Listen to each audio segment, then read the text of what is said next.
쏘리 소니, 씹어먹어주마 애플.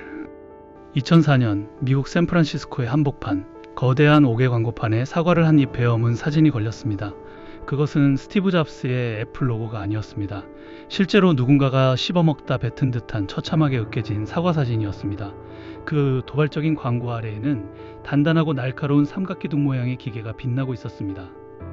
빌 게이츠가 내가 본 디지털 기기 중 최고라고 극찬했던 디자인, 전세계 플래시 메모리 mp3 시장 점유율 1위, 대한민국 코스닥 시가총액 1위, 삼성전자조차 두려움에 떨게 만들었던 벤처기업의 신화.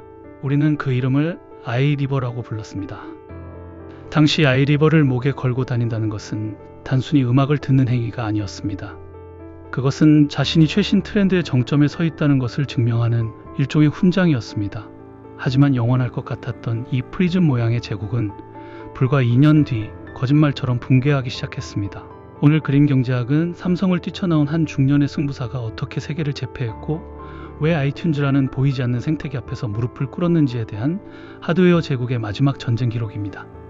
아이리버의 신화는 서울 강남의 벤처 빌딩이 아닌 삼성전자의 반도체 사업부에서 시작되었습니다. 창업자 양덕준, 그는 평범한 엔지니어가 아니었습니다.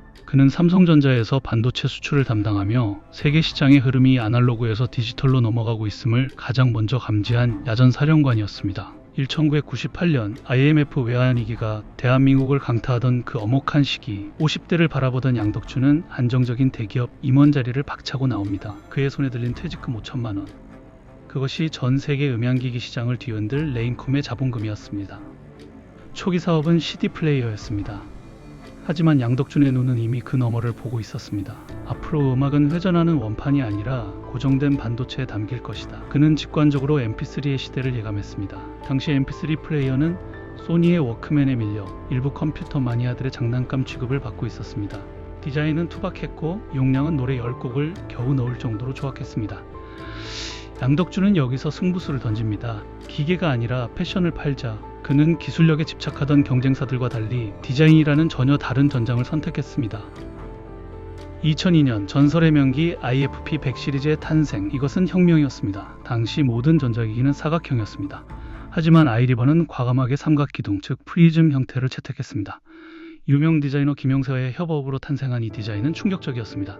손에 쥐었을 때의 그립감, 목에 걸었을 때 펜던트처럼 빛나는 세련미. 사람들은 이 작은 기계를 크래프트, 즉 공예품이라고 불렀습니다. 성능 또한 괴물 같았습니다. AA 건전지 하나로 24시간을 버티는 배터리 효율, 어학학습을 위한 구간 반복 기능, 그리고 펌웨어 업그레이드를 통해 기계가 계속 진화하는 시스템. 아이리버는 소비자가 원하는 모든 것을 집어넣었습니다. 반응은 폭발적이었습니다. 출시되자마자 국내 시장 점유율 60%, 세계 시장 점유율 1위를 기록했습니다.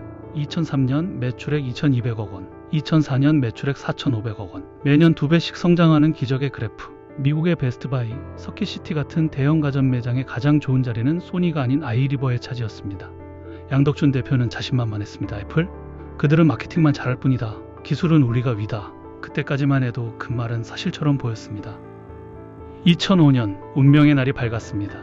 스티브 잡스가 청바지 주머니 속의 주머니, 그 작은 동전 주머니에서 무언가를 꺼내듭니다. 아이팟 나노. 연필보다 얇고 명암보다 작은 이 하얀색 기계가 공개되는 순간 전 세계 mp3 업계는 경악했습니다. 하지만 진짜 공포는 디자인이 아니라 가격이었습니다. 4GB 모델이 불과 $249. 당시 아이리버의 주력 모델 가격의 절반 수준이었습니다. 이것은 경쟁이 아니라 학살이었습니다. 어떻게 이런 가격이 가능했을까요? 여기에는 냉혹한 비즈니스의 이면이 숨겨져 있습니다. 애플은 아이리버의 친정인 삼성전자에게서 낸드 플래시 메모리를 전량 매입하는 조건으로 상상할 수 없는 헐값의 부품을 공급받았습니다.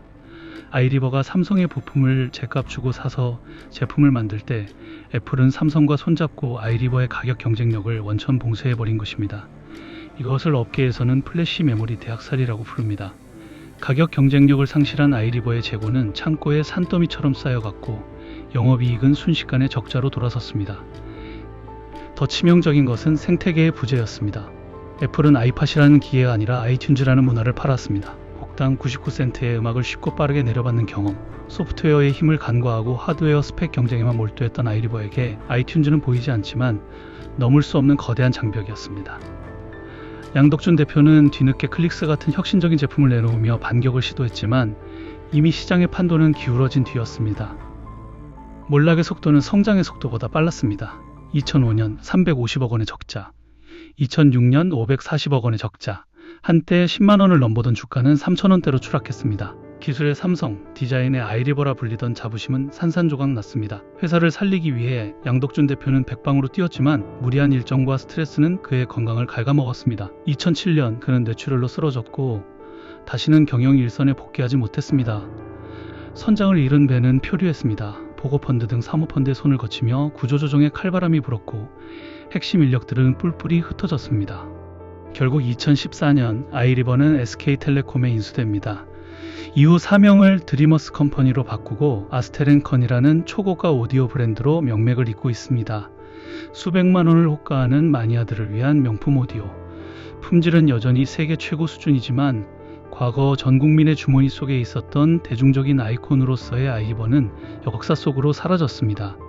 그들이 만들었던 것은 단순한 기계가 아니었습니다. 2000년대 초반 아날로그와 디지털의 경계에서 우리가 느꼈던 설렘 그 자체였습니다. 아이리버의 몰락은 우리에게 묵직한 질문을 던집니다. 최고의 기술과 최고의 디자인을 가졌더라도 생태계를 만들지 못하면 결국 부품 조립상에 지나지 않는다는 냉혹한 진실, 그리고 플랫폼을 장악한 자가 모든 것을 가져간다는 승자 독식의 법칙입니다. 지금 여러분의 주머니 속에는 무엇이 있습니까? 아마 아이리버를 밀어내고 세상을 집어삼킨 스마트폰이 있을 것입니다.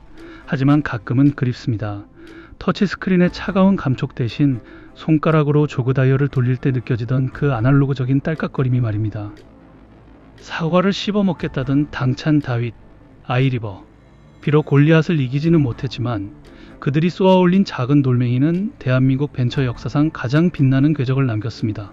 서랍 속 깊은 곳, 멈춰버린 mp3 플레이어를 꺼내보며 묻습니다. 당신의 청춘은 어떤 노래를 듣고 있었습니까? 다음 시간에는 It's Different. 하얀색 슬라이드폰 하나로 삼성을 공포에 떨게 했던 유일한 벤처, 펜텍스카이의 몰락에 대해 이야기해보겠습니다. 그림경제학이었습니다. 구독하시고 다음 이야기도 기대해주세요.